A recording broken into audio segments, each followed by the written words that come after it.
সুপ্রিয় দর্শক মণ্ডলী, ফ্রন্টলাইন দেখার আমন্ত্রণ জানাচ্ছি আপনাদের সবাইকে। দর্শক মণ্ডলী, আমাদের সঙ্গে রয়েছেন ডক্টর এহসানুল হক মিলন, সাবেক শিক্ষা প্রতিমন্ত্রী, বিএনপির সঙ্গে যুক্ত আছেন অনেক দিন যাবৎ। নুরুল হক নূর, সবাই তাকে বিপি নূর হিসাবে সবাই ছিলেন, সভাপতি গণ অধিকার পরিষদ। নূর, আপনাকেও স্বাগত জানাচ্ছি স্টুডিওতে। ধন্যবাদ। সো ডক্টর মিলন, আপনাকে দিয়ে শুরু করতে চাই। আজকের পরিস্থিতিটা হচ্ছে নির্বাচনমুখী হতে যাচ্ছে দেশ। 24 ঘন্টা আগেও কিন্তু এরকম হিসাব ছিল না, অন্য হিসাব ছিল। তারপরেও তো অনেক হিসাব নিকাশ আছে। নির্বাচনমুখী হতে যাচ্ছে, তাই নির্বাচন সামনে রেখে আমরা কথা বলছি। তো নির্বাচন যদি ডিসেম্বরের মধ্যে হয়, ডিসেম্বরের কোনো একটা তারিখ, এটা আমার দেশ পত্রিকায় দিছে 6 ডিসেম্বর নির্বাচন। তো এই বিভিন্নভাবে বিভিন্ন খবরের কাগজে এটা হচ্ছে, সংস্কার চলছে, নানামুখী তৎপরতাও আছে। অত আর্লি নির্বাচন, আবার যারা নির্বাচনের বাইরে আছে, যারা এইসব একটা শক্তি আছে যারা এখন নির্বাচনের মধ্যে নেই বা রাজনীতির মধ্যেই নেই। তো এই সব হিসাব নিকেশ মিলে, আপনি তো রাজনীতির লোক, রাজনীতি আপনার সব। বিদেশে থাকতে পারতেন, কিন্তু বিদেশে না থেকে দেশে ফিরেছেন। যাই হোক, তো আপনি কীভাবে দেখছেন পরিস্থিতিটা? ধন্যবাদ মতি ভাই। পরিস্থিতিটা হচ্ছে, আমরা কিন্তু বহুদিন ধরে নির্বাচন দেখছি না। এই আমি কিন্তু একদম মনে করি যে 2006 পর থেকেই এই দেশকে নিয়ে, এই রাষ্ট্রকে নিয়ে ষড়যন্ত্র চলছে। যেভাবেই হোক না, কিন্তু ষড়যন্ত্রের আমরা নিউক্লিয়াস ছিলাম। সেই 2007 পরের থেকে শুরু হলো 8 নির্বাচন ডিসেম্বর। তারপরে ক্রমান্বয়ে আমাদের এই দেশের অস্থিতিশীল পরিস্থিতি করা, গণতন্ত্রকে যাত্রাকে ব্যাহত করা, এর পরিকল্পনাগুলো ধাপে ধাপে এগুচ্ছিল এবং রাষ্ট্র আস্তে আস্তে পিছুচ্ছিল। এই জায়গাটি থেকে আমাদেরকে বেরিয়ে আসতে হবে। আমরা দল হিসাবে আপ্রাণ চেষ্টা করেছিলাম জনগণকে সাথে নিয়ে গণতন্ত্র পুনরুদ্ধারের। যাই হোক, সর্বশেষ আল্লাহর রহমতে এই বিপ্লবের মধ্য দিয়ে ছাত্র জনতা, শ্রমিক সকলে এগিয়ে এসে এই পতিত সরকার পালন করার পরে আমরা ভেবেছি একটি সুন্দর নির্বাচন হবে। অন্তর্বর্তীকালীন সরকার এসছে একটি সুষ্ঠু নির্বাচন দেওয়ার জন্য।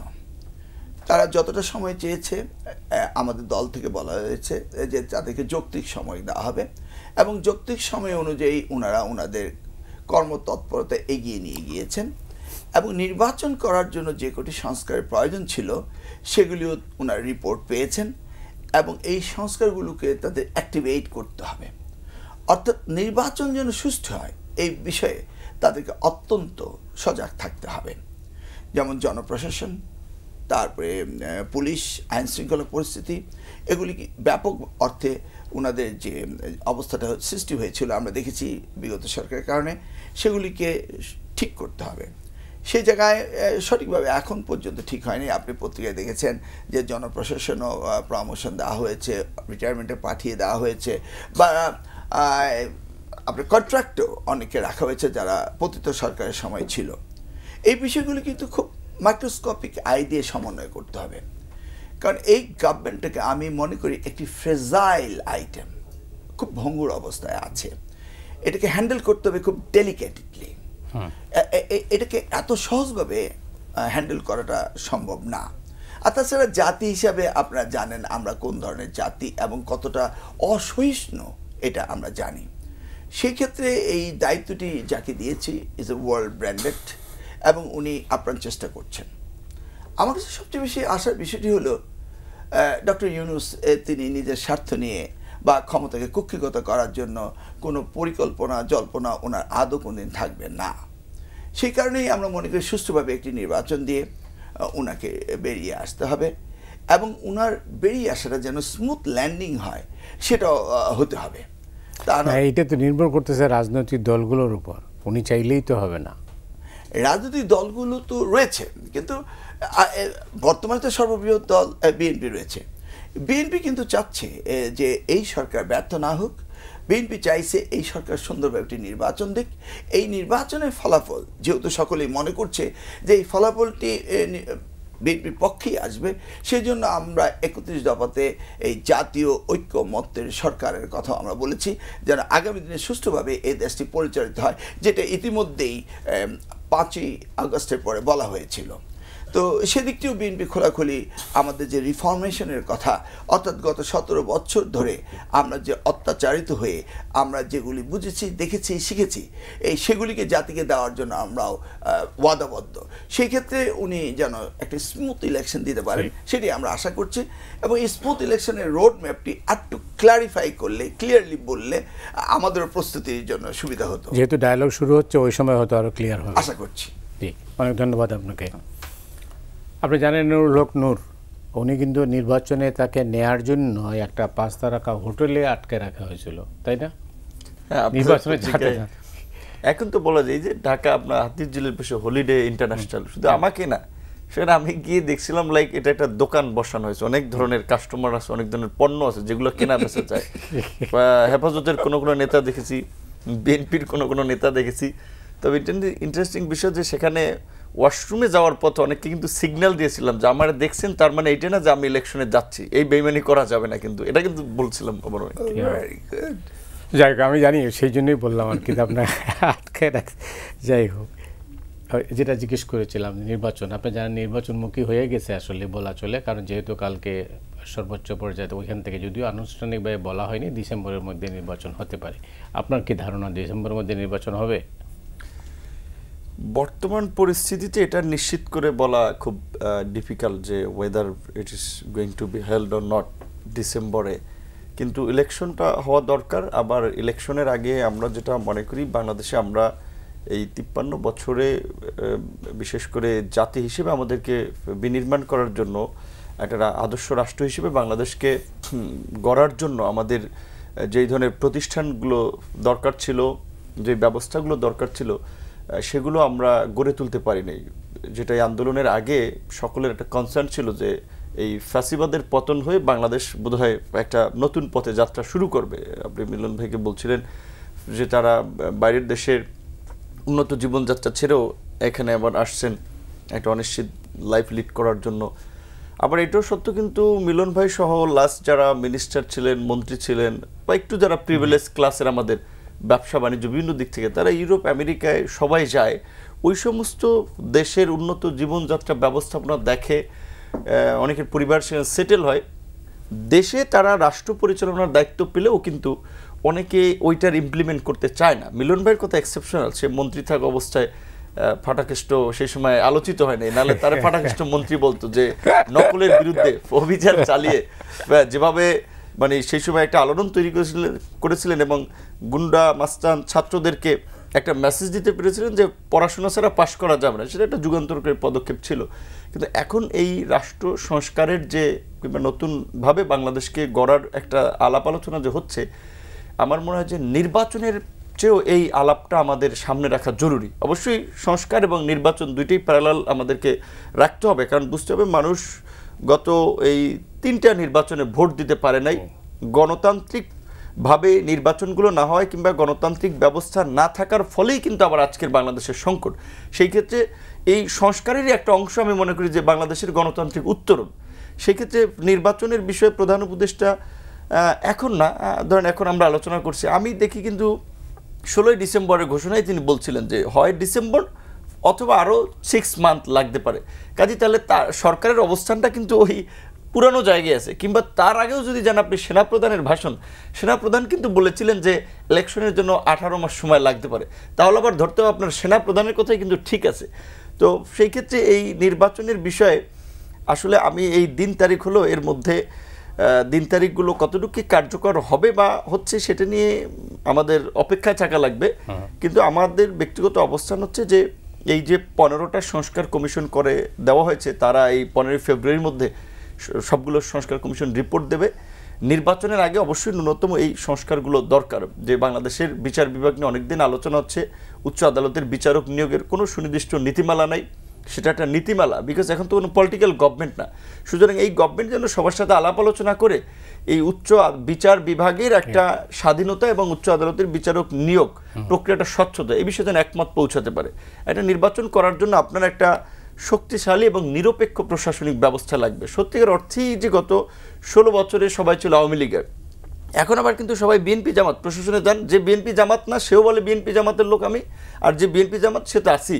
তাহলে কাজে এখন যদি আবার একটা একপাক্ষিক মনোভাবাপন্ন প্রশাসন হয়, বুঝি এই প্রশাসন আবার ওই 30শে ডিসেম্বরের 2018 সালের রাতের ভোটের মতো কনফিডেন্টলি জানবে যে এই দল ক্ষমতা আসতেছে, আবার তাদের পক্ষে অ্যাডভান্স কিছু করার জন্য আবার ওরকম কিছু করতে যেয়ে নির্বাচনকে বিতর্কিত করে ফেলে কিনা, সেটার জন্য একটা পেশাদার এবং নিরপেক্ষ প্রশাসনিক ব্যবস্থা নিশ্চিত করাটাও কিন্তু জরুরি, যেটা বর্তমানে আমি মনে করি প্রশাসনের খুব ভঙ্গুর অবস্থা, তাদের মোরালিটি একেবারে ডাউন হয়ে গেছে, কাজেই সেটাকে বুস্ট আপ করা দরকার, তাদের সাইকোলজিক্যাল কাউন্সিলিং দরকার, একইভাবে একটা শক্তিশালী গণমাধ্যম দরকার। এখন আমরা দেখতে পাচ্ছি বিভিন্ন গণমাধ্যমের যারা পরিচালনার সাথে আছেন তারা কিন্তু অনেকেই অভিযোগ করছে যে ছাত্রদের পক্ষ থেকে, বিভিন্ন রাজনৈতিক দলের পক্ষ থেকে ওখানে হস্তক্ষেপ করা হচ্ছে, অমুক রিপোর্টার থাকতে পারবে না, অমুক মালিক পক্ষ থাকতে পারবে না। তাহলে এটা কিন্তু বলতে হবে যে এখন এই গণমাধ্যমও কিন্তু পরিবর্তিত পরিস্থিতিতে কিন্তু স্বাধীনভাবে কাজ করতে পারছে না। তাহলে গণমাধ্যম কিভাবে আপনার স্বাধীনভাবে কাজ করে মাঠের বাস্তবতাটা দেখাবেন? এইখানে এই পরিবেশটা আমাদের নিশ্চিত করা দরকার। আমাদের যে প্রশাসনিক ব্যবস্থা, বিশেষ করে পুলিশ থেকে শুরু করে মিলিটারি বলেন, সমস্ত জায়গায় যে গত 16 বছরে আওয়ামী লীগের মাধ্যমে যে আমাদের নিকটবর্তী প্রতিবেশী রাষ্ট্রের যে পেনিট্রেশন, সেইটাকে ক্লিন না করা হলে কিন্তু এই নির্বাচনকে কেন্দ্র করে এরা একটা গণ্ডগোল পাকাবে। এই ব্যবস্থাগুলোর আপনার একটা বিহিত না করে যদি শুধু নির্বাচনের দিকে যায়, তাহলে কিন্তু ভালো একটা নির্বাচন হবে, কিংবা সেই নির্বাচনের পরে বাংলাদেশে আমরা যে কাঙ্ক্ষিত একটা পরিবর্তন চাই সেই পরিবর্তনটা হবে, সেইটাও আশা করা দুরূহ। সেই জায়গা থেকে আমার আবেদন হচ্ছে যে ডিসেম্বর, এখন যদি ইলেকশন হয়, এখনও প্রায় 10 মাস বাকি, অনেক সময়, এবং এই 10 মাসে কিন্তু এই সংস্কারগুলো, এই পরিস্থিতির অনেকগুলো বাস্তবায়ন সম্ভব। কিংবা আমি মনে করি যে উপদেষ্টা যেটা বলেছিলেন, একটু বিস্তৃত পরিসরের সংস্কার চাইলে আরও 6 মাস, তো আমরা যদি এই আপনার 10 মাস কিংবা 8 অগস্ট থেকে যদি এই আপনার ডিসেম্বর পর্যন্ত যদি এই প্রায় 16-17 মাস আমরা মেনে নিতে পারি, আরও প্লাস মাইনাস 6 মান্থ সেটা হতে পারে। কিন্তু দুঃখজনক হচ্ছে যে সরকারও আবার গত 6 মাসে যে সমস্ত কাজ করেছে সেটা অনেক বিতর্কের জন্ম দিয়েছে এবং অনেকের মনে সংশয়ের জন্ম দিয়েছে যে এই সরকারকে আসলে আমাদের প্রতিনিধিত্ব করে কিনা।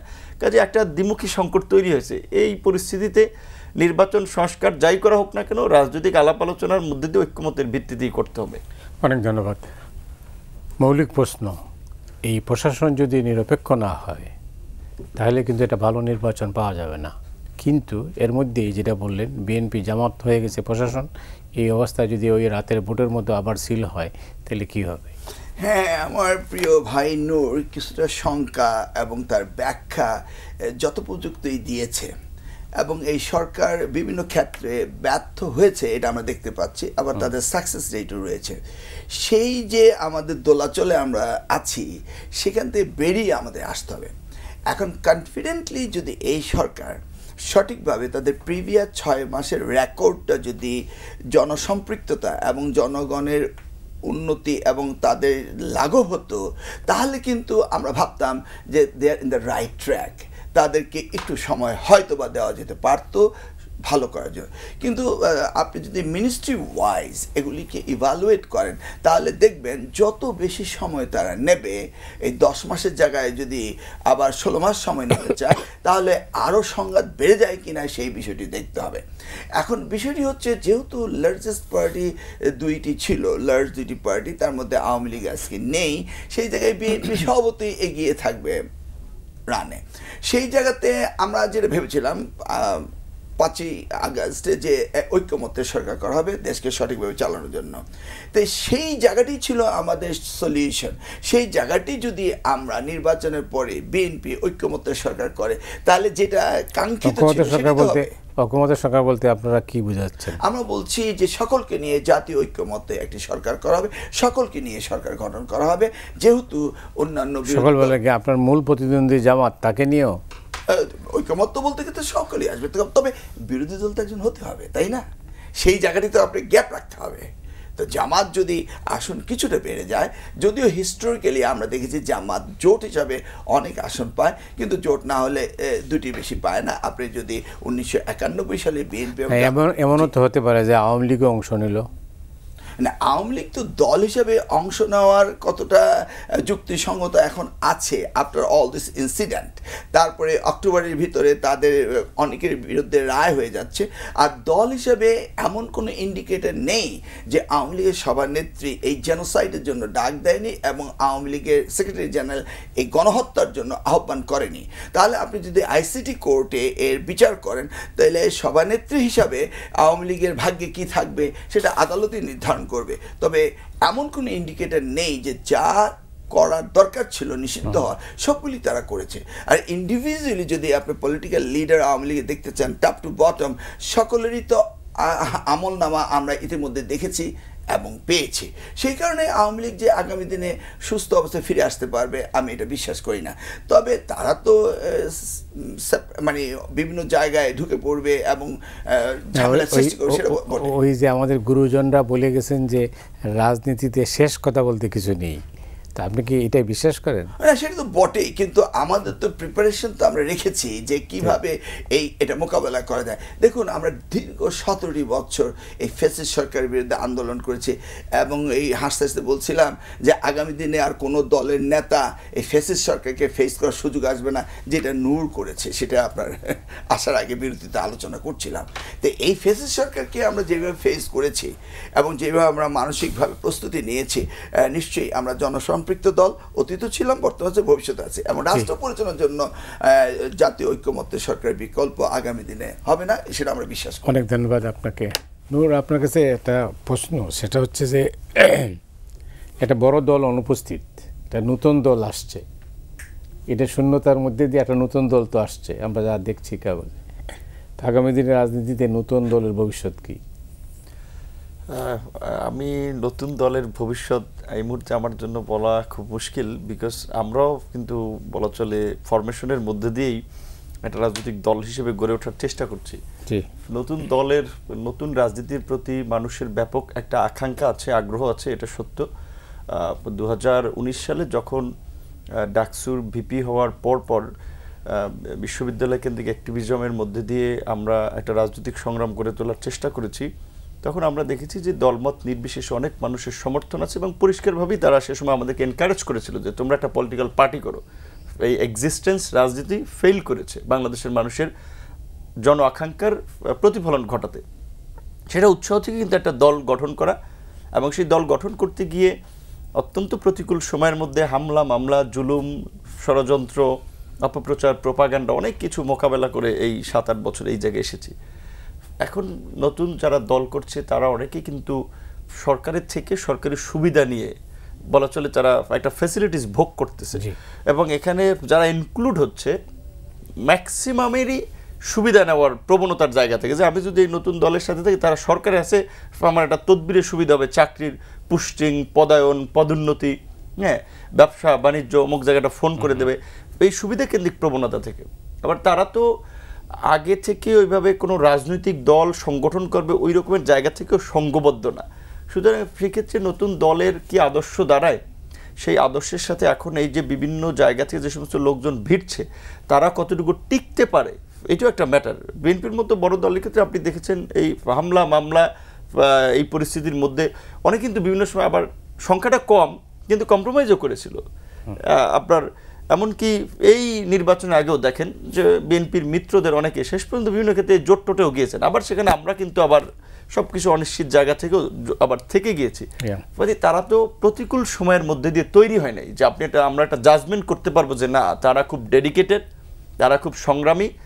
জুলাই গণ অভ্যুত্থান এটা কিন্তু পরিকল্পিতভাবে কোনো গণ অভ্যুত্থানও ছিল না, এটা দীর্ঘদিনের লড়াই সংগ্রামের একটা ধারাবাহিক, আপনি বলতে পারেন যে ধারাবাহিক সংগ্রামের ফলে এই বিজয়টা এসেছে জুলাইকে কেন্দ্র করে।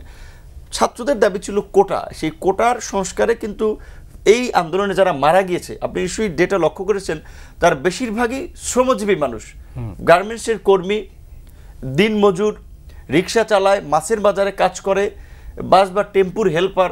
এখানে কিন্তু রাজনৈতিক কর্মীদের সংখ্যায় খুব বেশি মৃত্যু হয় নাই, ম্যাক্সিমাম কিন্তু এই সাধারণ মানুষ। সাধারণ মানুষ কেন গিয়েছিল? বিকজ তারা এই 16 বছরে এই শেখ হাসিনার অত্যাচার, নির্যাতন, রাষ্ট্র ব্যবস্থার নির্মমতা দেখেছে, মানুষ এখান থেকে উত্তরণ চেয়েছিল। তো সেই জায়গা থেকে দীর্ঘদিনের চলমান লড়াইটা আরও শক্তিশালী হয়েছে। এখন একটা রাজনৈতিক দল, যদিও ছাত্ররা নেতৃত্বে ছিল, তারা পরিচিত লিডার ছিলেন ঠিক, কিন্তু আন্দোলনের অংশীদার এখানে কিন্তু স্যাক্রিফাইস বিভিন্ন জামাত বলেন, বিএনপি বলেন, বামপন্থী, ডানপন্থী, আমরা সবাই করেছিলাম। সুতরাং আওয়ামী লীগের মতো আপনার মুক্তিযুদ্ধকে একটা একক মানে কৃতিত্বের ইতিহাস হিসেবে বিনির্মাণ করে একটা ফায়দা নেওয়ার রাজনীতি যদি নতুন এই নেতৃবৃন্দ যদি দাঁড় করাতে চায়, সেটা কিন্তু গ্রহণযোগ্য হবে না। বিকজ এই আন্দোলন তো আমি ডাকসুর বিপিএসে 28 বছর আমি অসংখ্য হামলা মামলার শিকার হয়েছি, ক্যাম্পাসে ধারাবাহিকভাবে লড়াই করেছি। কাজে প্রেক্ষাপটে তো আমার ভূমিকা আছে না। মিলন ভাই একজন মন্ত্রী হয়ে ওই যে দেশের বাইরেও যেতে পারেন নাই, লেগেছিল না পরিবর্তনের জন্য, জামাতের লোকেরা নিষ্পেষিত হয়েছে না। সুতরাং এখন এই আন্দোলনের সেন্টিমেন্টকে ব্যবহার করে এখনকার এই নেতৃবৃন্দের মধ্যে তারা একটা দল করতে চাচ্ছে, এবং তাদের টোন টিউনে খুব যে জিনিসটা লক্ষ্য করা যাচ্ছে ঠিক কিছুটা এই পূর্বের যে এককেন্দ্রিক ইতিহাসের মতোই, যে আমরা করেছি, আমরাই এটা নিয়ন্ত্রণ কর্তা। এবং সবচেয়ে আশ্চর্যজনক যে আমাদের সর্বজন শ্রদ্ধেয় প্রধান উপদেষ্টা ডক্টর মোহাম্মদ ইউনূস স্যার, যার প্রতি আমরা কিন্তু সবাই আস্থা রেখেছেন, আপনি সাংবাদিক আস্থা রেখেছেন, আমি একটা দল, ছোট দল, আমরা আস্থা রেখেছি, মিলন ভাইয়ের বিএনপি আস্থা রেখেছে, কিন্তু স্যার যখন বলেন যে ছাত্ররা আমার নিয়োগকর্তা, এটি কিন্তু খুবই একটা আপত্তিকর মেসেজ। কিংবা ফিনান্সিয়াল টাইমসের যখন ইন্টারভিউতে বলেন যে ছাত্ররা রক্ত দিয়ে সংগ্রাম করেছে, এটাকে স্থায়ী করার জন্য একটা দল করতে হবে, তার মানে তার সমর্থনটা কিন্তু বা সিম্পাথিটা, তার পক্ষপাত কিন্তু এখানে প্রকাশিত হচ্ছে। যার ফলে বিএনপির মতো আমরা বড় দল দেখছি যে মহাসচিব বলেছিলেন যে নির্বাচনকালীন সময় এই সরকার যদি নিরপেক্ষ না থাকতে পারে, নিরপেক্ষতা প্রশ্নবিদ্ধ হয়, তাহলে নির্বাচনের সময় কিন্তু নিরপেক্ষ সরকারের প্রয়োজন হতে পারে। তো সেই জায়গা থেকে এখন এইভাবে যদি সরকারের উপদেষ্টারাও যদি এদেরকে সাপোর্ট করে দলকে রাজনীতিকে দাঁড় করাতে সহায়তা করে, এই ধরনের সহায়তা নিয়ে এবং এই সরকারি সুবিধা নিয়ে একটা রাজনৈতিক দল কত দূর যায় সেটা একটা কোশ্চেন। এরশাদ সাহেবও তো 9 বছর ক্ষমতায় থেকে একটা দল তৈরি করার চেষ্টা করেছিলেন, শেষ পর্যন্ত তো সেটার পরিণতি আমরা দেখেছি। সেক্ষেত্রে আমি 50-50 সম্ভাবনা দেখি যে 50% সফল হওয়ার চান্স, 50%। এখন তাদের ম্যাচুরিটি, তাদের দূরদর্শিতা, পরবর্তী সংগ্রামের উপরে বাকিটা নির্ভর করে। অনেক ধন্যবাদ আপনাকে। নতুন দল, বাংলাদেশের রাজনীতির ভবিষ্যৎ। মতি ভাই, আপনি অনেক সিনিয়র, প্লিজ, আপনার জীবনে অনেক অভিজ্ঞতা, অনেক কিছু দেখে এসছেন। 1971 সালের স্বাধীনতা যুদ্ধ এককভাবে আমরা আওয়ামী লীগ দাবি করেছিল বলেই সেই সময় পরবর্তী সময়ে তারা সকলকে নিয়ে সরকার গঠন করেনি বলে পতন তাদের এগিয়ে এসেছিল। স্বাধীনতা যুদ্ধ, সেই মুক্তিযুদ্ধে বাংলাদেশে আপামর জনগণ সম্পৃক্ততা হয়েছিল, কিন্তু বেনিফিটটা ঘরে নিল আওয়ামী লীগ। 1975-এর পর পরিবর্তনের পরে মানুষ আওয়ামী লীগের বাইরে কিছু চেয়েছিল, এবং শহীদ রাষ্ট্রপতি জিয়াউর রহমান তখন একটি রাজনৈতিক দল করে মানুষকে একটি আস্থার আশ্রয়স্থল তিনি গড়ে তুলেছিলেন।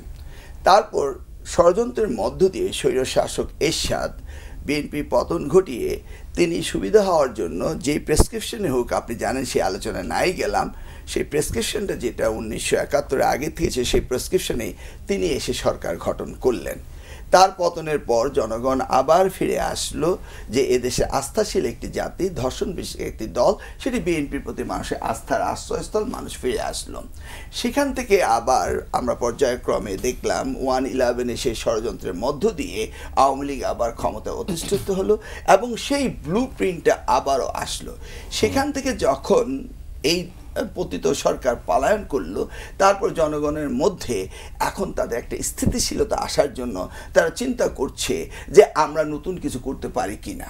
কিন্তু এই যে জনগণ, যেটা নূর ব্যাখ্যা করলো যে এই আন্দোলনে ক্ষতিগ্রস্ত কারা, কাদের সবচেয়ে বেশি স্টেক, সেই জায়গাটিতে যে জনগণ, সেই জনগণ এখনো তাকিয়ে আছে যে এমন কোনো কিছু হয় কি না। আপনি দেখুন 49টি দল নির্বাচন কমিশনে রয়েছে, সেগুলি নামে কাগজের মাত্র, কাজের গরু গোয়ালে খাতায় আছে, গোয়ালে নেই। তাই নির্বাচন কমিশনকেও দেখতে হবে যে এই ধরনের ছোটোখাটো দলগুলোকে কিভাবে তারা নিয়ন্ত্রণে নিয়ে আসে। অপরদিকে জনগণের অভিপ্রায়, ইচ্ছা, বাসনা যদি থেকে থাকে, তাহলে এমন কোনো নতুন যদি কিছু আসে, নিশ্চয়ই সেটাকে জনগণ ওয়েলকাম করবে। আর বিএনপি, আমি মনে করি, আমার ব্যক্তিগত অভিমত, অপ্রতিদ্বন্দ্বী কোনো নির্বাচন, অপ্রতিদ্বন্দ্বী কোনো কিছু, এটা আসলে গণতন্ত্রের মূল জায়গায় যেতে পারে না। সেজন্য যদি কেউ আসতে পারে এবং যদি সেইভাবে প্রতিদ্বন্দ্বিতামূলক করতে পারে, সে যে আসতে পারে, বিএনপি তো তাদের আপত্তি করার কিছু নেই। তবে এই যে অন্তর্বর্তীকালীন সরকারে যারা রয়েছেন, তাদের সম্পর্কে অনেক বিক্ষিপ্ত আলোচনা হয়। এটা কিন্তু কেয়ারটেকার গভর্নমেন্ট না। এই অন্তর্বর্তীকালীন সরকারে কেউ জয়েন করলে সেখানে মুচো লেখা দিতে হয় যে আগামী দিনে নির্বাচন করবে না, বিষয়টি আমার কাছে একটা প্রশ্নবোধক চিহ্ন থেকে থাকে। তো সেই ক্ষেত্রে বলছি যে অন্তর্বর্তীকালীন সরকার থেকে যদি কেউ কোনো দলকে কিছুটা হেল্প করতে চায়, সেই কারণে আমি এতটা ক্ষিপ্ত হই না। তবে আমি চাই যে তারা এই প্রশ্নটা যেন না উঠে, তারা যেন রিজাইন করে এসেই করুক। তাহলে আমাদের এই যে নতুনভাবে কিংস পার্টি এই শব্দগুলো আমরা পুনরায় উচ্চারিত করতে চাই না। কারণ এখন বাংলাদেশের পরিবেশটি একটি সুন্দর এবং গণতান্ত্রিক পরিবেশ, এবং মানুষের ভিতরে ক্ষোভ, ক্রোধ, ঘৃণা নেই, এবং পতিত সরকার পালিয়ে গিয়েছে। সেক্ষেত্রে ওয়েলকাম নিউ পার্টি। ওয়েল, নূর কিন্তু বিরোধিতা করেন না, বলছেন যে চান্স যেটা দাঁড়ানোর, যেটা 50-50 চান্স। তবে ওই যে নূর যেভাবে প্রতিঘাত নিয়ে ফেস করে সে শিক্ষা নিয়েছে এবং উত্তীর্ণ হয়েছে, আগামী দিনে তো সেটা হচ্ছে না। দল মানে কতটা সংঘাত, কতটা কঠিন, আপনি একেবারে উড়িয়েও দিতে পারেন না। যাই হোক, সেই প্রসঙ্গে আমি যাচ্ছি না। নূরের কাছে প্রশ্ন যেটা হচ্ছে যে আসলে আমরা যারা যেখানে দাঁড়িয়ে আছি বাংলাদেশের রাজনীতি নিয়ে অনেক আলোচনা হলো।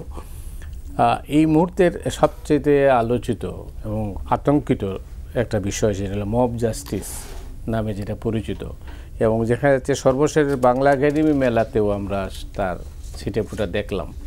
এতে করে হয় কি, এই জিনিসগুলো যদি চলতে থাকে তাইলে সুস্থ নির্বাচন, গণতন্ত্রের ভবিষ্যৎ আমার কেন যেমন একটা অনিশ্চয়তায় ভরা থাকবে। আপনার কি মনে হয়? এই কথাটা যাওয়ার আগে আর আমি একটু অ্যাড করতে চাই, যেটা আপনি বলছেন যে আওয়ামী লীগের মতো দল না থাকার ফলে তো একটা বড় ভ্যাকুয়াম আছে, এটা ট্রু। সেক্ষেত্রে আপনি দেখবেন আবার এখন কিন্তু নতুন রাজনৈতিক মেরুকরণও তৈরি হচ্ছে। বিশেষ করে ধরেন এতদিন ধরে বিএনপি, জামাত সব এক ব্লকে ছিল। বিশেষ করে এখন যারা আছে, এখন তো সবাই গণতন্ত্রের পক্ষের শক্তি, রাজপথের লড়াকু শক্তি। এখন সেখানে কিন্তু সকলের মধ্যেই একটা এই ভ্যাকুয়ামটাকে ক্যাশ করার একটা প্রতিযোগিতা শুরু হচ্ছে। এখন আমরা সারা দেশেই সম্ভাব্য প্রার্থীদের তালিকা প্রস্তুত করতেছি। আমরা বলছি যে এককভাবে আমরা নির্বাচন করতে চাই, জামাত বলছে এককভাবে নির্বাচন করতে চায়, অন্যান্যরা বলছে এককভাবে নির্বাচন করতে চায়। আবার এখানে এমন হতে পারে এখানে বিএনপি কেন্দ্রিক একটা জোট তৈরি হচ্ছে, ইসলামিস্ট রাজনৈতিক দলগুলো একটা জোট তৈরি হচ্ছে, এর বাইরে আর একটা জোট তৈরি হচ্ছে। এবং এইখানে এতদিন আওয়ামী লীগ বিএনপির এটা ঠিক যে দুটো ডাইনাস্টি বেসড পার্টি কেন্দ্রিক যে রাজনীতি ছিল, এখনকার ইয়ং জেনারেশন কিন্তু এই রাজনীতি পছন্দ করছে না। সেটার বড় কারণ কিন্তু এই রাজপথের আন্দোলন সংগ্রামগুলোতেও আমি মনে করি একটা বড় দৃষ্টান্ত আপনারা দেখেছেন। এই আন্দোলনে বিএনপির মহাসচিব নিজে অনেকবার বলেছে, আমার সাথে পার্সোনাল আলোচনা, যে ওয়াই তরুণরা কেন আন্দোলনে যুক্ত হচ্ছে না। কিন্তু 17 বছরের আন্দোলন রাজনৈতিক কর্মীরা স্যাক্রিফাইস করেছে, বাট ইন জেনারেল তরুণ কিংবা কমন পিপল কিন্তু সেই আন্দোলনে অ্যাটাক করতে পারে নাই। তাহলে অবশ্যই রাজনৈতিক দলের কর্মসূচি কিংবা রাজনৈতিক দলের অতীতের ক্যারেক্টারকে তারা বিলিভ করতে পারছে না। সেই ক্ষেত্রে কিন্তু সামনে নতুন মেরুকরণ, নতুন অনেক জোটও তৈরি হতে পারে, যেটা একটা চমক দেখাতে পারে। বাংলাদেশ তথা এই এশিয়াতে তো আসে, পাকিস্তানে ইমরান খানের পিটিআইয়ের উত্থান দেখেন, কিংবা আপনার এই দিল্লিতে যদি ওটা একটা অঙ্গরাজ্য, অরবিন্দ কেজরিওয়াল কিংবা মমতার দেখেন, আপনার এদিকে শ্রীলঙ্কা দেখেন, অনেক জায়গায় কিন্তু এই দক্ষিণ এশিয়ার রাজনীতিতে একটা পরিবর্তন হাওয়াও কিন্তু বইছে। সেক্ষেত্রে যদি এই ধরেন নতুন চিন্তার শক্তিগুলো যদি আবার একটা অল্টারনেটিভ জোট করে, সেটাও কিন্তু আগামীতে একটা বিগ ফ্যাক্টর হতে পারে বা রাজনীতিতে ভালো কিছুও করতে পারে। তবে সেটা এককভাবে কারো সম্ভাবনা নাই। সেটা যদি বলেন যে আমার দল এককভাবে, আমি সেই সম্ভাবনা মনে করি এখন পর্যন্ত নাই। ছাত্রদের সেই একক সম্ভাবনা নাই। যদি এই শক্তিগুলো যদি একত্রিতভাবে কোনোভাবে একটা ফরমেশনে চলে আসে, I think that will make sense. এটা এই প্রশ্নে আমার একটা উত্তর গেল। আর আপনি যেটা লাস্টে বলেছেন যে এই মব জাস্টিসের প্রবণতা নিয়ে, এটা এখন আসলে আমাদের জন্য, বিশেষ করে যেহেতু আমি স্পেসিফিকভাবে একটা রাজনৈতিক দলের সভাপতি হিসেবে, আমার জন্য এই কথার সোজাসাপটা উত্তর দেওয়া ডিফিকাল্ট। এই কারণে আমাদের দেশের মানুষকে তো ওই যে আমরা বলছি পরিবর্তন করতে চাই, নতুন বাংলাদেশ করতে চাই। মানুষ কিন্তু সব পুরানো, চিন্তা শক্তি ভাবনাও কিন্তু অনেকগুলো পুরানোই, কাজে এখানে রাতারাতি পরিবর্তনটা হবে না। তো এই যে মানুষের যে মানসিকতা, আমরা গণতন্ত্রের কথা বলি কিন্তু আমি আপনার মতের সাথে দ্বিমত হলে আপনারা গালাগালি শুরু করে দিই। তো কাজে এই যে সেন্টিমেন্টের বিপক্ষে গেলে যেটা জনগোষ্ঠী তৈরি হচ্ছে, যে যারা আপনি একটা কথা বলছেন তাদের পক্ষে তারা খুব প্রশংসা করে, আবার বিপক্ষে গেল আপনার বিরুদ্ধে নানা ধরনের কুৎসা রটাবে। তো এই মব জাস্টিসের বিষয়গুলো নিয়ে ধানমন্ডির 32-এ আক্রমণের কয়েক ঘন্টা আগে আমি একটা ফেসবুকে পোস্ট দিয়েছিলাম যে এই মব জাস্টিস বা এই মবের মাধ্যমে এই বিশৃঙ্খলা চলতে থাকলে সমাজ এবং রাষ্ট্রের নৈরাজ্য তৈরি হবে, দেশে বিদেশে আমাদের সম্পর্কে নেতিবাচক বার্তা যাবে। এটা নিয়ে আমার দেখলাম আমার ফেসবুকে প্রায় 17 লাখ ফলোয়ার। তো আমাকে যারা মোটামুটি ইয়ে করে তারাই ফলো করে। অবশ্যই এখানে বিএনপির লোক আছে, জামাতের লোক আছে, মুক্ত প্ল্যাটফর্ম। অধিকাংশ লোক দেখলাম খুব নেগেটিভভাবে কমেন্ট করে বিভিন্নভাবে আর কি একটা গালিগালাজ করতেছিল। তার কয়েক ঘন্টা পর জামাতের আমিরও এটার এরকম একটা পোস্ট দিল যে এটা ঠিক না। তারপর আমাদের ধর্মীয় বক্তা মিজানুর রহমান আজারি সাহেবও পোস্ট দিল। তারপর আমাদের উপদেষ্টা মাহফুজ 2 দিন ধরে পোস্ট দিচ্ছিল। তো এখন লোকজন কিন্তু আর আগের মতো গালিগালাজ দিচ্ছে না খুব একটা। আমি শুরুটা করা আমি একটু গালি বেশি খেয়েছিলাম, কারণ এটা ঠিক যে গত মিলন ভাই বলছে এটা ঠিক 7-8 বছরের প্রতিকূল সময়ের মধ্যে দিয়ে আমরা কিছুটা বুঝতে পারি যে এইটা রাষ্ট্রীয় গুরুত্বপূর্ণ জায়গা থেকে এটাকে এন্ডোর্স করা, উৎসাহিত করা ঠিক না। কিন্তু এই মব জাস্টিসের শুরুর যখন হয় এখানে কিন্তু অনেকে রাষ্ট্রীয় জায়গা থেকেও উৎসাহিত করা হয়েছে। কাজে রাষ্ট্রীয় জায়গা থেকে যখন আপনি উৎসাহিত করেন তখন এটা তো আপনি চাইলেই থামাতে পারবেন না। শুরুর দিকে যখন ঘোষণা দিয়ে এই ঘটনাগুলো ঘটানো হলো তখন কি রাষ্ট্রের জায়গা থেকে কোনো প্রতিকারমূলক পদক্ষেপ নেওয়া হয়েছে? দায়িত্বশীল জায়গা থেকে এটাকে নিরুৎসাহিত করা হয়েছে? হয় নাই। এখন যখন ওই যে চলতেছে ধারাবাহিকভাবে, এখন বলছেন থামেন, না হলে কিন্তু আপনাদের বিরুদ্ধে আমরা ব্যবস্থা নেব। শুরুর দিকে কিন্তু অনেকে উস্কিয়ে দিয়েছেন। তো এইটা যদি চলতে থাকে, আমি তো ভাবছিলাম এটা যদি আরেকটু চলতে থাকতো আমার মনে হয় একটা অন্য কিছু ঘটে যাওয়ার একটা পসিবিলিটি ছিল। এই সমস্ত ঘটনার মধ্যে দিয়ে ধরেন এই ধানমন্ডিতে হইলো, গাজীপুর হইলো, কয়েক জায়গায় এইখানে যদি ইন্টেনশনালি একটা গ্রুপ গুলশানের কোনো একটা বাসায় বা ডিপ্লোম্যাটিক এলাকায় যদি একটা ঘটনা ঘটাইতো তখন কি অলডে মেসেজ যাইতো যে এখানে খুব ইনসিকিউরিটি, ওইটাকে ইস্যু করে অন্য কিছু ঘটার চান্স থাকতো না। এই ঘটনাগুলোর পেছনে কিন্তু অন্য কিছু রহস্য গন্ধ আমি খুঁজে পাই। শেষ বক্তব্যটা আপনি নিশ্চয়ই শুনেছেন, সেখান থেকে আমি শুনতে চাই আপনার কাছ থেকে যে আপনার মূল্যায়ন কি। হ্যাঁ, নূরের শেষ থেকে আমি শুরু করি। আমার মনে হচ্ছে যে এই সরকার তার অস্তিত্ব চিমটি কেটে দেখতে চাচ্ছে। স্বপ্নের ঘরে মানুষ চিমটি কাটে না, সজাগ নয়, ঘুমিয়ে আছে। এই সরকারের অস্তিত্ব আছে কি না এবং কতটুকু টেস্ট করা যায়, একটা লিটমাস পেপার টেস্ট তারা করতে যাচ্ছে। আমার কাছে সেই জায়গাটি মনে হলো। দেখুন, এই সরকার, আপনি মব জাস্টিস দিয়ে শুরু করেছেন, সরকারের একটা পোর্শন ক্যাবিনেটে রয়েছে, সরকার আর একটা পোর্শন রাজপথে রয়েছে। এটা আমরা দেখেছি।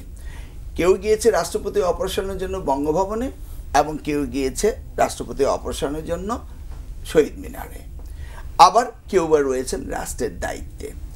এই জায়গাটিতে থেকেই আমরা দেখেছি এই ধানমন্ডির 32 এরিয়াতে এসে আমরা দেখলাম যে এতদিন পরে হঠাৎ করে, হ্যাঁ আমি বিশ্বাস করি জনগণের ক্ষোভ রয়েছে এবং থাকবে এবং উস্কানি দিয়েছেন, এবং আমি এটাও বিশ্বাস করি যে শেখ হাসিনা দেখতে চাচ্ছেন যে তার পক্ষে কতজন দাঁড়ায়। দেখেছেন তো একজন মহিলা এসে কিভাবে প্রতিবাদ করলো। তো এই যে ওই সাংঘর্ষিক একটা অবস্থা, এই অবস্থাটাতে যেভাবে সরকার রিয়েক্ট করেছে, সরকার 20 ঘন্টা পরে রিয়েক্ট করেছে। তার মানে কি, সরকার দেখতে চেয়েছে যে রুগী মারা যাওয়ার পর ডাক্তার ডেকেছে। আমরা একটা ট্রান্সলেশন পড়তাম না ক্লাস 8-এ, রুগী মারা যাওয়ার পরে ডাক্তারকে ডেকেছে। তো এই যে রুগী মারা যাওয়ার পরে ডাক্তার, এটা করার কোনো প্রয়োজন ছিল না। এবং কার ডাকে করেছে, কেন করেছে, জনমনের সেন্টিমেন্ট আছে, এগুলি আমরা সকলেই বুঝি। অত্যাচার অনাচারের ক্ষোভ কোথায় গিয়েছে এবং আবার উস্কানি দিলে মানুষ কতটা রিয়েক্ট করে। কিন্তু গভর্নমেন্ট এটাকে একটু সুযোগ নিয়ে নিজের চেষ্টা করেছে দেখার জন্য যে তার সমর্থন কতটা রয়েছে। কিন্তু এই জায়গায় একটি জিনিস গভর্নমেন্টে বুঝতে ভুল করেছে যে ওনার অ্যাডমিনিস্ট্রেটিভ অথরিটি উইক হয়ে গিয়েছে। যদি সেখানে পুলিশ চাইতো নিয়ন্ত্রণ, এটার জন্য আপনি কাকে দায়ী করবেন? অ্যাবসলিউটলি 6 মাস পরে আমি আর পতিত সরকার বা রাজনৈতিক দলগুলোকে দায়ী করতে পারি না। It's enough time. বাংলাদেশের মতো একটি দেশে যেখানে আপনি জনসমর্থন নিয়ে সরকার গড়েছেন, আপনি কেউ এখানে বসিয়ে দেওয়া হয়নি, টোটাল মাস পপুলেশন এত বড় সমর্থন নিয়ে বাংলাদেশের ইতিহাসে কোনো সরকার হয়েছিল? তো এত সমর্থন নিয়ে একটি সরকার, সকলের সমর্থন নিয়ে একটি সরকার ক্রমান্বয়ে ফেইলিউর হচ্ছে, এইটা তো তাদের সিলেকশনের ভুল। তারা যদি এই ক্যাবিনেটগুলো এফিশিয়েন্ট ক্যাবিনেট নিত এবং নিয়ে তারা সেভাবে পরিচালিত করত, এমন কারোর কোনো ব্যাকগ্রাউন্ড নেই যে তারা এই ধরনের অ্যাডমিনিস্ট্রেশন চালিয়েছে বা জনগণের সাথে তাদের সম্পর্ক রয়েছে। আপনি দেখুন, আমরা মন্ত্রী ছিলাম, 8 ঘন্টা 10 ঘন্টা 12 ঘন্টা অফিস করেছি, তারপর তো 1 ঘন্টা 2 ঘন্টা আধা ঘন্টা হলো তো জনগণের সম্পর্কে আমরা তাদেরকে সাক্ষাতের সময় দিয়েছি। আপনি বলুন কোন উপদেষ্টা তার বাড়িতে জনগণকে সাক্ষাৎ দেওয়ার সময় দেয়?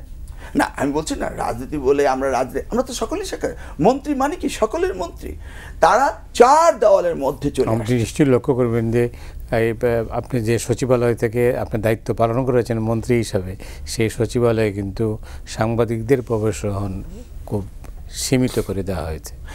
এই যে বিষয়টি, এটি অত্যন্ত, ওই যে আপনি জনগণের সাথে কথা বলার কথা বললেন, তো আমি এটাই বলছি যে এইটা কেন করা হয়েছে আপনি এটা কিন্তু হতে পারে না। আমাদের সময় আমরা সচিবালয়ে সাংবাদিকদের আমাদের প্রবেশ তাদেরকে করতে দিয়েছি, তাদেরকে দেখিয়েছি, সাধারণ মানুষের একই অবস্থা। হ্যাঁ, কিন্তু তারা জনগণ বিচ্যুত হয়ে যাচ্ছে, কিন্তু তারা আমাদের একটি ইস্যুকে নিয়ে তারা এটাকে ক্যাপিটালাইজ করার, ক্যাশ করার চেষ্টা করছে। আমাদের সেন্টিমেন্ট যে পতিত সরকার হাসিনা উস্কানি দিল, তো ঠিক আছে এইবার না হয় লিটমাস পেপার টেস্ট করলেন, হাসিনা উস্কানি দিয়েছে, এরপরে তো আর হবে না। অতএব এখনও আপনারা দেখেছেন যে জনগণ আপনাদেরকে সমর্থন দিয়েছে, অতএব আপনারা আপনাদের দায়িত্ব পালন করুন। আমি মনে করি তারা সঠিকভাবে দায়িত্ব পালন করছে না। আপনার এই কারণ বাজারে কেউ গিয়ে দেখেছে যে আজকে সবজির দাম নেই, কি কারণে সবজির দাম বাজারে এতটা? এই যে দ্রব্যমূল্যের নাভিশ্বাস বা এই যে ডলারের দাম ক্রমান্বয়ে বাড়ছে, তারা কি পারতেন না $1000 নোটগুলো, 1000 টাকার নোটগুলোকে যেভাবে হোক কন্ট্রোলে নিয়ে আজকে এই কার্ড মার্কেটে ডলারগুলো কিনে যে বাক্স ভর্তি করে বিদেশ পাচার করছে, এগুলো সকলেই জানার কথা।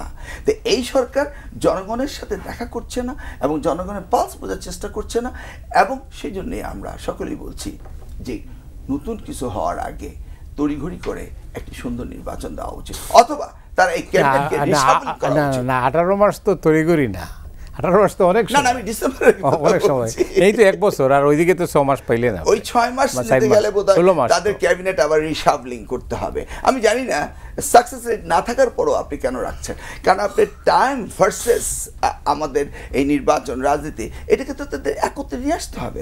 আপনি তো 5 বছরের জন্য ক্ষমতা আসেননি, আর যদি মনেই করেন ওই আগে একটা স্টেটমেন্ট, সেই স্টেটমেন্ট তো গভর্নমেন্ট নেই। অতএব গভর্নমেন্ট প্রিসাইজলি বলছে হয় ডিসেম্বর নয় জুনে, আমরা ভাবছি ডিসেম্বরই হবে। তো ডিসেম্বরে যে 10 মাস সময় রয়েছে, এই 10 মাসের ভিতরে ওনাকে অনেক কাজ করতে হবে। আবার এটাও ভাবতে হবে, আমরা 1/11 দেখেছি যে 1/11 পরে অনেকেই বন্দিশালায় গিয়ে বলেছিল কানে ধরেছি, তওবা করেছি, রাজনীতি করব না, দুর্নীতি করব না, কিন্তু আমরা দেখেছি সেগুলি করেছে। কিন্তু আজকে এই যে বাড়িঘর ভাঙা, এই যে এগুলি হচ্ছে, এই ট্র্যাডিশনটা যদি টিকেই থাকে, যারা আজকে দায়িত্ব রয়েছেন তারা যদি মসৃণভাবে না বেরোতে পারেন, তাদের কি অবস্থা হতে পারে তাও আল্লাহ গাফুরুর রহিম জানে।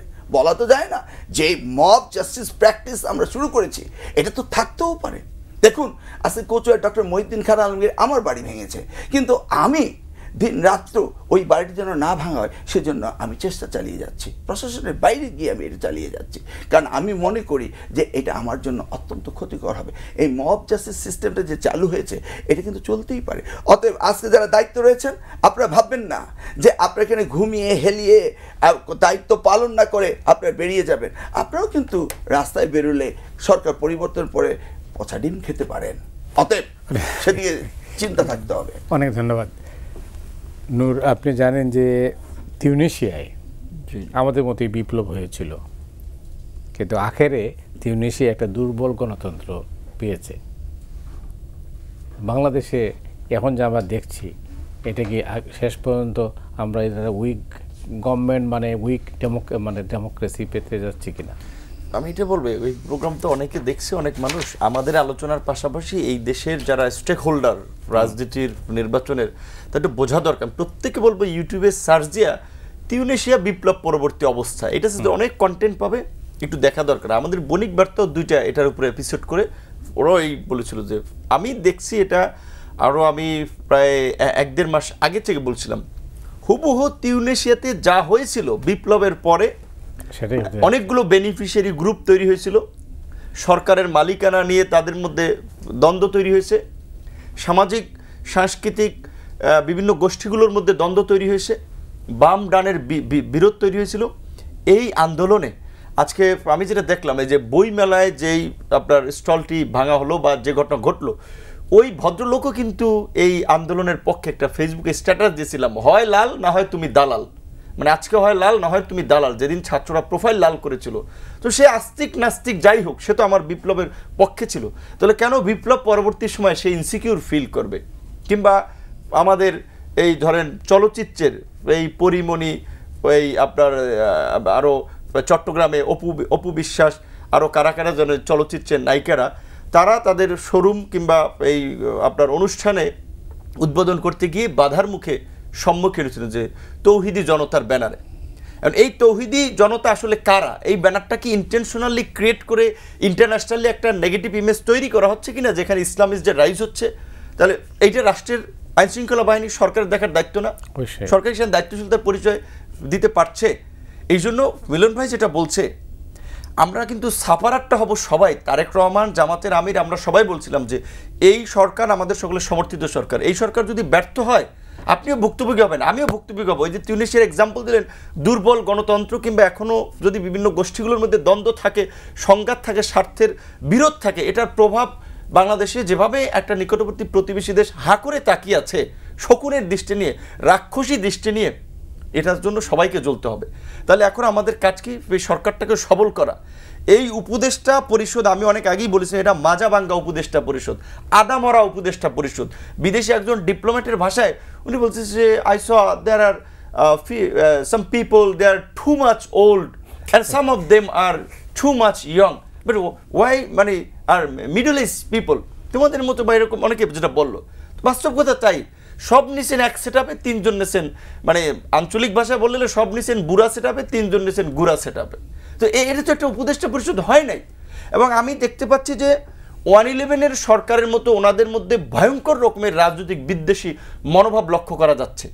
এই যে একটা বিপ্লব পরবর্তী উপদেষ্টা পরিষদের যে সরকার হয়েছে, আপনি একটা লোককে দেখতে পারবেন যে পলিটিক্যাল এক্সপিরিয়েন্স ওলা লোক কিংবা পলিটিক্যাল কানেক্টিভিটি আছে, পলিটিক্যাল বোধ সম্পন্ন লোক, সব এই একটা সিভিল সোসাইটি সার্কেল এবং যারা ইউনুস স্যারের সাথে কাজ করেছে এই সমস্ত সার্কেলের লোক নিয়ে একটা গভর্নমেন্ট ফর্ম করেই প্রথমেই হচ্ছে এই ক্ষতিটা করলো। এখন এই উপদেষ্টা পরিষদ আমরা পুনর্গঠনের দাবি জানাচ্ছি। সমস্যা আছে কোন উপদেষ্টা পরিষদ? আপনাদেরকে তো আপনারা 1 বছর 1.5 বছর ক্ষমতা থেকে তো সব কিছু করতে পারবেন না। আপনি ইনক্লুসিভ করেন, মেজর পলিটিক্যাল পার্টিগুলোর পরামর্শে এখনও এটাকে এক্সটেন্ড করেন। কেন একজনকে 3টা মিনিস্ট্রি নিয়ে বসে থাকতে হবে? আপনি একটা মিনিস্ট্রি চালাইছেন আগে, আপনার একটার অভিজ্ঞতা আছে, আপনি 3টা-4টা করে মিনিস্ট্রি, একদিকে হোম মিনিস্ট্রির মতো একটা গুরুত্বপূর্ণ মিনিস্ট্রি নিয়েছেন, আবার কৃষির মতো বাংলাদেশের প্রাণ সেই অর্থ মিনিস্ট্রি নিয়েছেন, আপনি হোমই সামলাইতে পারতেছেন না, তাহলে আপনি কিভাবে কৃষি সামলাবেন? তাহলে বাসটা তো দিচ্ছেন দেশের জনগণের। আপনারা এই যে একটা সিন্ডিকেট করে এইভাবে যে দেশের ক্ষতি করছে এই সরকারটা, এই জন্য বলছি যে আমাদের আশা আকাঙ্ক্ষা অনেক ছিল, কিন্তু গত কয়েক মাস আমরা খুব হতাশ হয়েছি। এবং তারপরে আমরা বলছি যে এখন উপদেষ্টা পরিষদ পুনর্গঠন করা সময়ের দাবি, কিছু অভিজ্ঞ যোগ্য লোককে এখানে ইনক্লুড করা। কৃষির মতো গুরুত্বপূর্ণ মন্ত্রণালয় মিনিস্ট্রি নেই, স্বরাষ্ট্র তো স্বাভাবিকভাবে এখন পর্যন্ত ব্যর্থতার পরিচয় দিয়েছে। এই যে এখন পর্যন্ত আপনি দেখেন এই স্বাস্থ্য মন্ত্রণালয় নিয়ে, আগে জাহিদ মালেককে নিয়ে অনেক কথা হয়েছিল কোভিডের সময়, এই স্বাস্থ্য মন্ত্রণালয় নিয়ে অনেক কথা হয়েছে। এখন পর্যন্ত কি আমরা এই অভ্যুত্থানের পরে ধরেন আমাদের সাধারণ মানুষের প্রত্যাশাটা কী ছিল? জেলাগুলোকে হাসপাতালের পরিবেশের মান উন্নত হয়েছে, 6 মাসে যে সাধারণ মানুষ স্বস্তি প্রকাশ করবে না আমি হসপিটালটা থেকে পরিবেশ অন্যরকম দেখতে পাচ্ছি। স্কুল কলেজগুলোতে শিক্ষার একটা নতুন গতি সঞ্চার হয়েছে। বিশ্ববিদ্যালয়গুলোতে এখনও ছাত্রদের মাঝে সেই অস্থিরতা, সামান্য ছাত্র সংসদ নির্বাচন নিয়ে মুখোমুখি অবস্থানে এক কলেজের ছাত্ররা আরেক কলেজের বিরুদ্ধে ঘোষণা দিয়ে মারামারি করছে। যেই ছাত্ররা বিপ্লবের নেতা, আমরা বলি বিপ্লবের অংশীদার, তাদের মধ্যে এই বিভাজন কেন হচ্ছে? শিক্ষকরা কি তাদেরকে মোটিভেট করতে পারছে? সমস্ত জায়গায় তো একটা নৈরাজ্যের ছাপ এখনো লক্ষ্য করা যাচ্ছে। সুতরাং এখান থেকে উত্তরণে আমি মনে করি এখন এই উপদেষ্টা পরিষদের পুনর্গঠন দরকার, এবং অবশ্যই সংস্কারের এবং নির্বাচনের বিষয়ে তাদের একটা সুনির্দিষ্ট রোডম্যাপ দরকার। কি কি সংস্কার করতে চায় তার জন্য একটা রাজনৈতিক ঐক্যমত্য প্রয়োজন। ঐক্যমত্য ছাড়া এই শুধুমাত্র এই সুশীল সমাজ কিংবা এনজিওর ব্যক্তিরা বাইরের আমদানি করা চিন্তা ভাবনা এখানে আইনা দিলে হবে না। ইউনিয়ন পরিষদের চেয়ারম্যান আপনি বলবেন এইচএসসি বা গ্রাজুয়েট, কয়টা লোক পাবেন? গ্রামের এই যারা রাজনীতি করে, শহুরে গুটি কয়েক মানুষের চিন্তা দ্বারা আপনি গোটা দেশকে জাজমেন্ট করলে তো এটা হবে না। এখানে করছে তাই শহুরের চিন্তা ভাবনার লোকগুলো মনে করছে এখান থেকে সব তারা চাপিয়ে দেবার, সেটাই হয়ে যাবে, সেটা হবে না।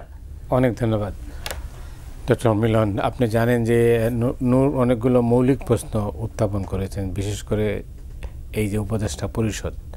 তো একটা দুর্বল উপদেষ্টা পরিষদের পক্ষে কি এই ধরনের একটা নির্বাচন, জাতীয় নির্বাচন করা সম্ভব? যে নির্বাচন আমরা চাই, আমাদের কল্পনায় যে নির্বাচনটা আছে। আচ্ছা মধু, আপনার মনে আছে পেপারে লিড নিউজ হয়েছিল আমরা বিএনপি যখন 60 জন মন্ত্রী নিয়েছিল, মাথাবাড়ি মন্ত্রিসভা, তারপরে 4 জনকে কমিয়ে দেওয়া হয়েছিল, বিভিন্ন জায়গায় পাঠিয়ে 56 জন ছিল। আমাদের মন্ত্রণালয়ে শিক্ষামন্ত্রী 3 জন ছিল। আমরা 3 জন তো 24 ঘন্টা কাজ করে মন্ত্রণালয়ে কাজ শেষ করতে পারিনি, এত বড় শিক্ষা মন্ত্রণালয়। তারপরে প্রাইমারি এডুকেশন ছিল আলাদা। আচ্ছা আজকে আপনার আমি তো এই 5টি বছর কখন আমি মন্ত্রী হলাম, কখন আমি ছেড়ে চলে আসলাম, আমি তো দেখিনি আমার জীবনে কোনো রিল্যাক্স করার সময়।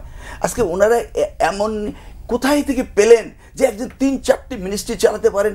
এই ধরনের মানব বাংলাদেশের সুপার হিউম্যান বিং কোথায় ওনারা খুঁজে পেলেন? এই প্রশ্নের উত্তর কে দিবে আমাকে বলেন? দেয়ার সুপারম্যান, দেয়ার বায়োনিক ম্যান। এই বায়োনিক ম্যান যদি বাংলাদেশে থাকে তাহলে তো আমি মনে করি যে ডিসেম্বর কেন, 2 মাসের মধ্যে নির্বাচন তারা দিতে পারে। So efficient, so effective, unbelievable. আপনি এই দেশটা তো স্বাধীন হয়েছে আজকে 53 থেকে 54 বছর আসলাম। এই 54 বছর কি আমরা ধারাবাহিকতা অ্যাডমিনিস্ট্রেশন দেখিনি? কেউ বেশি দিয়েছে, কেউ কম দিয়েছে। আলটিমেটলি কি লাগে, এটা কি আমাদের আবার নতুনভাবে কি আমাদের রিসার্চ করতে হবে? আমাদের এটাকে নিয়ে ডাটা নিয়ে এক্সারসাইজ করতে হবে, নতুন হাইপোথিসিস দিতে হবে? আরে ভাই কি প্রবলেম আছে দেশে? কি ফান্ডের অভাব হয়ে গেল? একটা মন্ত্রণালয় আপনি ফ্র্যাগমেন্টেড করে দিয়ে দেন না 2-3 জনকে দায়িত্ব। আপনি কি দেন, is there any cohesiveness among the ministers, মানে অ্যাডভাইজার্স? একজন এক কথা বলেন, আরেকজন আরেক কথা বলেন।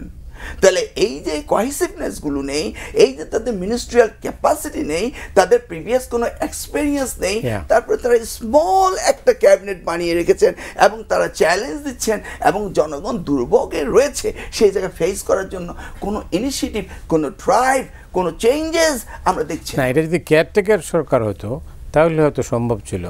ঠিক আছে, আপনি বলুন যে 3 মাসের কেয়ারটেকার হলে সম্ভব ছিল। 6 মাস লোকাল গভর্নমেন্টে চিন্তা করে দেন, উপজেলা, জেলা পরিষদ, সিটি, ঢাকার মতো এটা করতে পারবেন না। 6 মাস, প্রথম 3 মাস আগে আমরা ছেড়ে দেব, 3 মাসে আবার আরেকটা কেয়ারটেকার গভর্নমেন্ট দিয়ে দেবো যদি আদালতে সেটা আসে। তাহলে এই আগের সময়টুকুলো তো আপনি বলতে পারতেন যারা নির্বাচন করতে চান তারাও এসে আমাদের সাহায্য করেন। কেয়ারটেকার গভর্নমেন্টে গেলেন আপনি নির্বাচন করতে পারবেন না। আমি তাদেরকে একটা গেমের সেট আপ রুল তো থাকতে হবে। তারা একটি মন্ত্রণালয়, তারা কি করবেন সেটা বলছে না। পদ্মা সেতুর রেল লাইন সরিয়ে আমরা বের করে নিয়ে আসবো। কেন ভাই, আরো 2টা সেতু করার কথা ছিল না? আপনি ওটাকে ভেঙে আপনি আশ্চর্য, এমন সব প্রস্তাব তাদের পত্রিকা পড়লে আপনি দেখবেন যেটা বাস্তবেই নাই। অ্যান্ড এই সরকার এই ধরনের সিদ্ধান্ত নিতে পারে না যে আমরা পদ্মা সেতু থেকে রেল এখন সরিয়ে নিয়ে আসবো, রেলের জন্য আমরা আলাদা ব্রিজ করব। You won't believe it. তাদের এমন ধরনের এলএনজি কিনে আমরা চালাবো বিদ্যুৎ, এদিকে কয়লার দাম 18% কমে গিয়েছে। ইউ সি নাও, এগুলিকে রেগুলার স্টাডি করে তারা 6 মাসের জন্য কি করতে পারে, নেক্সট গভর্নমেন্ট কীভাবে স্মুথলি চালাবে, এই প্ল্যানটা, এই ডিজাইনটা, এই ফোরকাস্টটা তো ওনাদের করতে হবে। একটি মিনিস্ট্রি আছে না, তারা খাল খনন করতে চান, খালের পাশে লাল গালিচা রাখেন। What is this? গামবুট পরে যাবেন খাল খনন করতে হলে নাকি? জিয়া তো উই ওয়ান্ট টু সি এই গভর্নমেন্ট সুন্দরভাবে রাষ্ট্র পরিচালনা করুক এবং তাদের দায়িত্ব স্মুথলি ট্রানজিশনে দিয়ে দেয়। নাহলে ওই যে মব কালচার তৈরি হয়েছে এটা তো চলতেই থাকবে। এখন তো আগের মতো নেই। আগে তো হেলমেট বাহিনী, ছাত্রলীগ বাহিনী, চাকু বাহিনী, ছেনি বাহিনী জায়গায় জায়গায় প্রতিরোধ করতো। এখন যা ইচ্ছা তাই। আপনি দেখেছি ওদিনকে ফেসবুকে একটা পুলিশ অফিসারকে কীভাবে হিউমিলেট করে কথা বলছে রাস্তার উপরে, মনে হচ্ছে যেন তার শিক্ষার কোনো কিছুই নেই। আরে ভাই, সে তো পুলিশ অফিসার, টক বিহেভ। এই যে শিক্ষা, ওই আমাদের আছে না লেখা, বলা হয় সদা সর্বদা সত্য কথা বলিবে, কিন্তু আমি বলি যে সপ্তাহে একদিন মিথ্যা কথা পরিহার করো। স্কুলে বলা উচিত প্রত্যেক সোমবারে আমরা মিথ্যা কথা বলিব না, সদা সর্বদা সত্য কথা বলিবে। সেই আদর্শ লিপি আর নেই। তো এই যুগের সাথে তাল মিলিয়ে you have to change your style. কোর্টে দাঁড়িয়ে বলে না, যাহা বলিব সত্য বলি, মিথ্যা বলিব না। ও মিথ্যা বলতেছে সমানে। যাই হোক, অনেক ধন্যবাদ আপনাকে দিয়ে শেষ করবো, 1 মিনিট আছে হাতে। আমরা সবশেষ এটা বলতে চাই যে আমরা 53 বছরে একটা সুযোগ পেয়েছিলাম এবং বাংলাদেশের ইতিহাসে এই পর্যন্ত একজনই নোবেল পেয়েছে, নোবেল বিজয়ী ব্যক্তি হিসেবে। তার সাথে যার ব্যক্তিগত সম্পর্ক নাই, যার মধ্যে সিভিক সেন্স আছে, সেও মনে করে ইউনুস স্যার আমাদের জন্য গর্ব, অহংকার। কাজেই এইরকম একজন মানুষের কাছেই আমরা রাষ্ট্রের দায়িত্বটা তুলে দিয়েছি। যদিও তার টিমটা একটু দুর্বল, তারপর আমরা আশা করব যে তিনি তার টিমটাকে পুনর্গঠন করবেন, কারণ টিম শক্তিশালী না হলে আসলে জন আকাঙ্ক্ষা পূরণের পরিবর্তে তারা শেষ পর্যন্ত জনরোষে পড়তে পারেন। এবং বিশেষ করে আগামীতে আমি একেবারেই সহজ কোনো সমাধান বা নির্বাচন কিংবা গণতান্ত্রিক উত্তরণের প্রশ্নে সহজ কোনো পথ দেখি না। আমি নানান ধরনের জটিলতা দেখতে পাচ্ছি। সেক্ষেত্রে সকল রাজনৈতিক দলগুলোর সাথে ঐক্যমতের ভিত্তিতে, আলাপ আলোচনার ভিত্তিতেই সরকার সিদ্ধান্তগুলো নেবে এবং যত দ্রুত সম্ভব, যত দ্রুত আমরা বলছি যে রিফর্মের বিষয়গুলোতে সিদ্ধান্তে পৌঁছে তারা একটা ইলেকশনের দিকে হাঁটবে এবং এই ল অ্যান্ড অর্ডারকে শক্তিশালী করে বিদেশিদের কাছে, বিদেশি বিনিয়োগকারীদের কাছে একটা শক্তিশালী মেসেজ দিতে হবে যে দেশ এখন স্থিতিশীল আছে, এখানে কোনো সংকট নেই। অনেক ধন্যবাদ আপনাকে ডক্টর মিলন, আপনাকে অনেক ধন্যবাদ। দর্শক আপনারা যারা এই অনুষ্ঠান দেখলেন, আপনাদের সবাইকে ধন্যবাদ জানিয়ে আজকের মতো এখানে বিদায় নিচ্ছি।